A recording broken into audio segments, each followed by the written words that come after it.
Okay, so now we're on page 230. We just need to talk about a couple of things. It says some important information about trigonometric functions. So if we know that x goes from -1 to 1, what can we conclude about the cosine of any angle around the unit circle? Well, if x goes from -1 to 1, then the cosine of any angle around, keyword here being the unit circle because the radius is r, is that it's bound between -1 and 1, because cosine of theta equals x over r. And we now know that x, and I'm just going to kind of copy this down, it's not going to be the most mathematically proper thing, but x has to be bound between -1 and 1, and the radius down here is 1. So when you divide by 1, you're really not doing anything. So this means that cosine of theta has to be between -1 and 1. And then the same idea here, on the unit circle, y is bound between -1 and 1 because it's the unit circle, and the unit circle's radius is 1, which means the farthest y value you can go is positive and -1. So the sine of any angle around the unit circle is also bound between -1 and 1.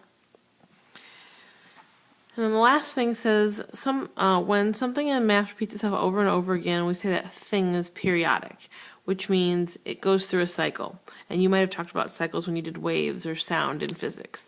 In other words, a function of f is periodic if there exists some real value c that you have f of x and you add c and you keep getting something that was in f of x to begin with. So the smallest possible value for c where the function will repeat is called its period, or the period of the function f. So if you look at the unit circle in radians, my angle theta can go from 0 to 2 pi with a parenthesis without repeating. 0 and 2 pi are the exact same place, so you only can have a bracket on one of them. So this is the period. So the period of the unit circle is 2 pi, which is also known as 360 degrees, because that's how long it takes me to go around the circle once, and then when I start going around again, all my values repeat itself. So it says, what's the period of the sine function? Well, so if I go over here, and I go around the circle for my sine function,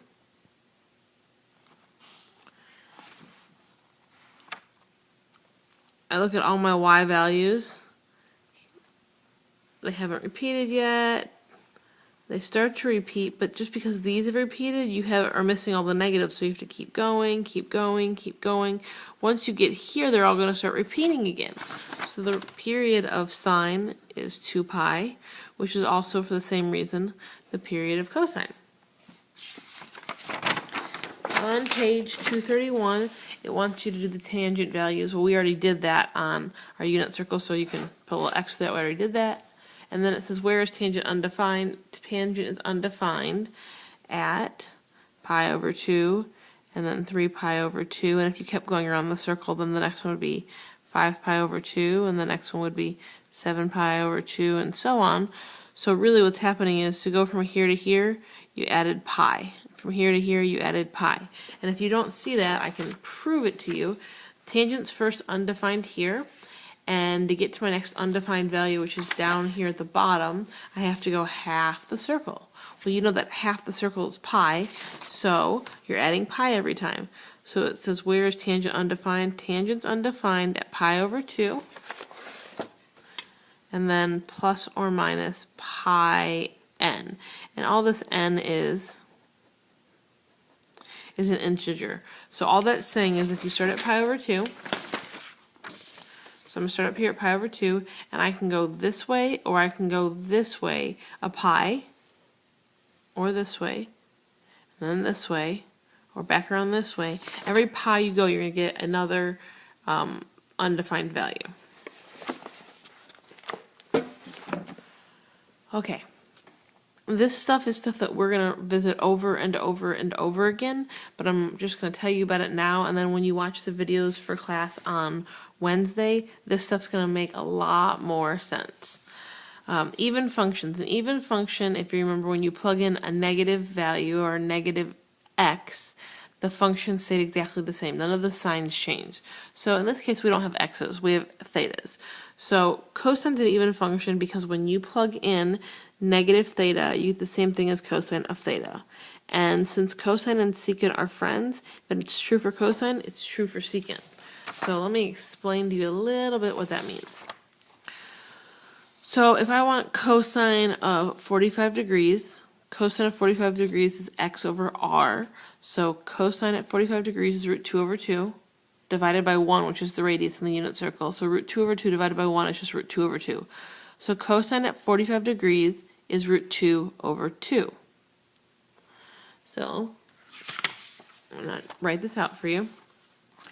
So I just did cosine at 45 degrees, or pi over 4, and it was root 2 over 2 divided by the radius, which is 1. It's x over r by definition, and we know that this is root 2 over 2.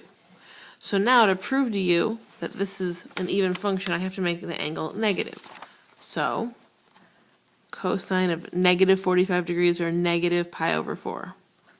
So that means instead of going up 45 degrees, I'm going to go down 45 degrees. Well, when I go down, the x value down here is still root 2 over 2. Root 2 over 2 over my 1 still gets me root 2 over 2.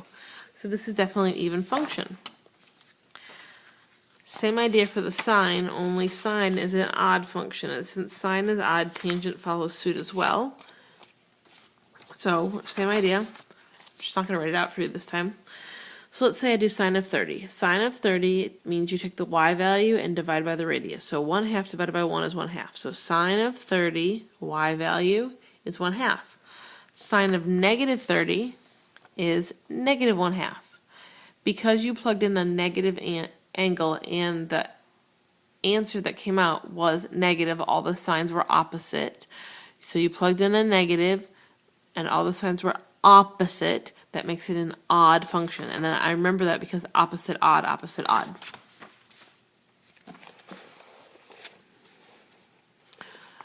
So if sine is an odd function, then its friend cosecant must also be. And because these signs are changing, then it's going to make tangent and cotangent change as well, making them also odd functions. Okay.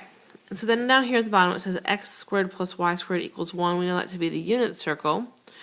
Well, but we also know that this x and this y, we know that x is like cosine and sine.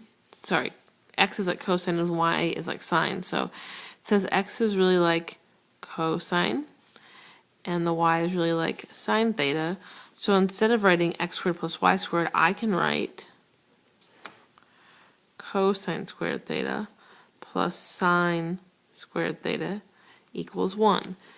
These three trigonometric identities we're going to use over and over and over and over again, and you need to know them. They are the most key trigonometric functions that we have, and they're known as the Pythagorean identities. So now what you need to do is go back to Edmodo, and there's going to be one last video that's going to do some examples for you that will hopefully help you get your homework done.